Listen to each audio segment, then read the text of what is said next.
pass it down as well. It's too far. Fine. Because I'm about to make me go there with him. He my people though, so I gotta keep it, you know. He about to get raw. What do men really want from Ron's point of view? From my point of view, I think it's tailor-made. Everything that RL and Q was saying is true. You have to go into a relationship open-hearted, open-minded, and putting God first in life and be able to receive. I think most people have cement walls how they live and love. They look at it one way, and if it doesn't come in that form, they don't want it. I'd rather live in a rubber band wall. I move, I let you affect me, but I bend, but I don't break. So for a relationship, I gotta have someone who gives me friendship. I definitely want adversity, because through adversity, I'm gonna know exactly what kind of woman I have. Let's not rush, let's not put a title on independent love. You know what I mean? Let's just move and be friendships and organically let it happen. And I gotta have good sex. Yeah. But, absolutely. We can be friends, you can be beautiful, we can be cool, but if we ain't fucking good, it ain't really that. So if you get all of that, but the sex ain't where it needs to be, then it's all. And it's like the gym. We're gonna go in, we're gonna work out, but if it's not, you're not really want to go in the gym and work out like we work out, then I think we missing something. I think sex is very important in a relationship. Just like RL said, that's one of the biggest things. Sex. I mean, so that's different for different people, right? Yeah, absolutely. That's from my point of view. Right. I gotta have great sex. Okay, so if everything else is working, but the sex is not where you want it to be, you want to work with her. Absolutely. what if she just don't need it? Bring somebody else in. You know?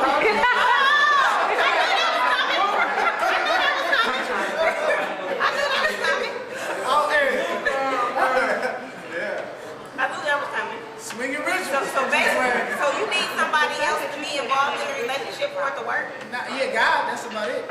I was playing before the truth is if you take yourself too serious in a relationship, it's not going anywhere anyway. Because that brings out insecurities. If everything is so serious and you're really looking for something, you're going to find it. It might not even be what you think it is, but that's just what it is. If that mirror, ladies, if that mirror you got dressed in front of every morning was a magnifying glass, you'd never leave the house. So when you magnify something, it ain't never gonna be the way you want it to be. Sometimes it's better to look at it from a distance. That's why I tell a lot of women, get some girlfriends, complain about your man to them, then find out how bad they got it, and realize you got it better, and go home, grade it on the curve, and thank you, Jesus. Let me add to that too. What happens in life most of the time for women is that you never date yourself. So we miss a big point in not dating ourselves. What I mean by that, you want so much from the other person, you have so many expectations, but those same expectations is not for yourself. So you got to date yourself. You so optimistic about yourself. Well, I'm overweight, but I'm this and this, but when it comes to a guy, oh, he ain't in the gym, he's not doing this, he's going to cheat. But I want you to start learning how to love yourself, date yourself, and organically, if you can find the space to love yourself and be happy by yourself, I promise you, God will send you a way better man. My slogan is, you either a bad pick or a bad picker. You got to figure out which one you are. Ooh, point. Dang. We need like a I need a Ruger in this bitch.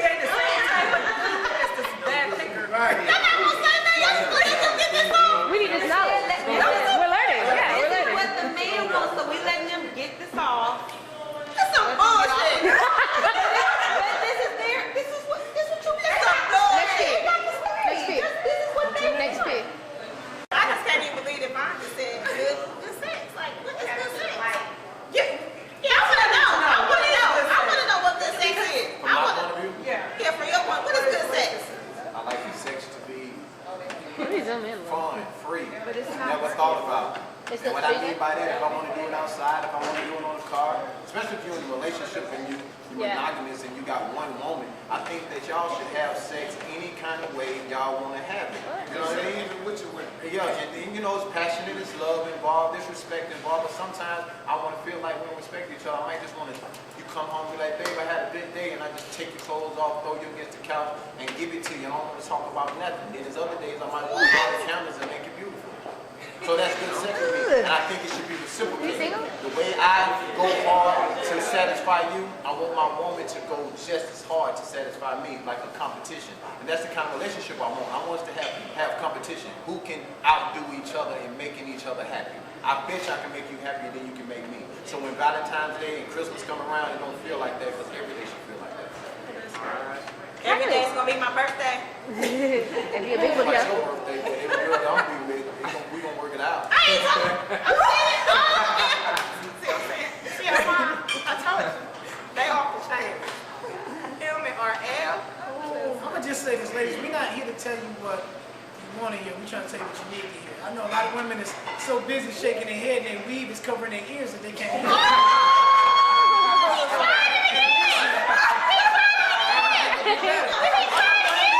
If you really want to know what a man thinks, because what happens is men shut down. A lot of us can't articulate, and we shut down because we want to communicate. But a lot of times you say, you never talk to me, and then when we try, you give us like 2 words, and then you speak and we shut down again. And this is what happens. The way I'm looking at it is, we 3 guys, one of us just got into it with our significant other, and we vent to each other. Men talk all the time in an educated manner, not, yo, shorty, check this out, homeboy, I had it right. It don't even be like that. So, I can take and decipher what he said just a minute ago. Okay, look, I want my woman to be my biggest whore. I'm every and anything biblically possible. Yes. Every crevice, every hole. Listen, I want to do what you've never done before. That's just what it is. Safety. And I want to disrespect you respectfully. It would be something that you would do with some guy that you wouldn't do with some guy you don't know. You're like, you don't disrespect me like that. But if I'm paying a mortgage and I put a ring on your finger, Yeah. I'm sorry. I don't My care bad. who's so. I get it. Like they both have said, like it's about when you really need somebody and you really love them, there's nothing you can do for them. So and if your ultimate goal is to cater and make that person happy, then all these things that we're sitting there talking about shouldn't really matter. Because if you're really into him or her, you're gonna wake up wanting to please him or her. You're gonna wake up wanting to satisfy him or her. So I just think, get the relationship part together first.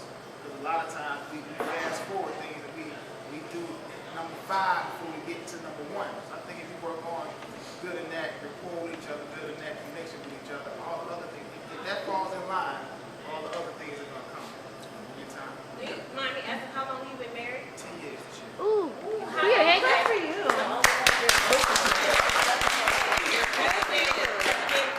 A good 10 years, or has it been rough? How is it being married and being with one woman for 10 years? It's beautiful. It's beautiful.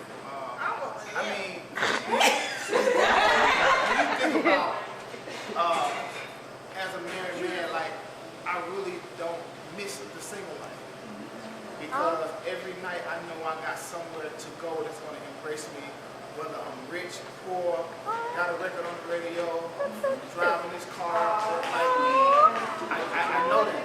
And at the end of the day, that's what we all should strive for, especially when you meet somebody that you want to spend the rest of your life with, somebody that's going to be supportive. Like they said, adversity builds character. So if you don't go through anything, you don't know what you really got. So throughout 10 years, has it just all been peaches and cream? Not, it hasn't. But in order for us to have gotten to 10 years, we had to go through the bumps and the obstacles and all that. But when I look back at it, I don't regret any moment. I love every time we cried together. I love every time we look at each other and say, yo, baby, how we gonna figure this out? But I also love the time we say, yo, we just got this royalty check. Let's go tomorrow. You know what I'm saying? Like every aspect of it, I have enjoyed it. And then when you bring kids into the fold, it just makes it amplifies your love for your significant other because they blessed you with not only just the love for each other, but you created this being that is a part of you and her. And every time you see him, it's a reflection of her because you guys, she helped to bring this little kid. And I'm speaking about my son. It helped just bring him to life. So for me, the 10 years have been great, and I'm excited about just the future years. Oh, that's great. And I want to say one thing too, y'all gotta remember, life is a gamble, right? You win some, you lose some. It doesn't mean you're gonna get what you deserve. desire. For example, you go to college, you can say, I want to be a lawyer, you go to law school, and y'all know that most time you do all those things and may not be a lawyer. All right, everybody says, I want to sing, I can sing better than anybody in the world. Doesn't mean he's going to get exactly what he wishes for. So what usually happens, like my grandfather, he's 103. He was married 62 years. He talks about me, he says, you meet you a great woman, she'll make you a better man. So what you're seeing is from Q growing. We're all males and we have to grow into men, and we have fights with males and men every day of doing the right thing. But when you got that great woman, she's like a kite. We the kite, we flying around, everybody looking at RL and all the women screaming and Q and so forth and so on, but they never look down to see who's holding the kite, and that's his woman. She lets him fly. She lets him do this. She lets him go out and let the, you get some tears in it. She just politely rolls it up, go home and repair it, and let him fly again. That's a real woman. I'm telling you. Y'all need analogy? Boy. So as a single man, that's what I wait for. I want to feel like Q. I want to feel like Ariel saying I'm going to the next level. If I'm going to go before God, I might as well give everything I don't have. And until I feel that way, I just give it to my son. So, let me ask this question, because a lot of women feel like it's what's on the table. Does a man want a stripper? That's a good question. You know what? This might be a stripper watching this right now, and I don't think that what you do for a living should dictate somebody loving you.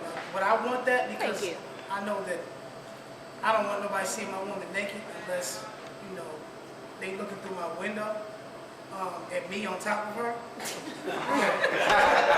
All I know is nobody knows anybody's circumstance. She could have been homeless, molested. She could be a college student. I'm more concerned with your future. And if I'm not saying I would want a stripper, but if I did end up having one, I tell you this: by the time I fell in love with her, she wouldn't be stripping no more. We're supposed to be bettering each other. That's just what it's about.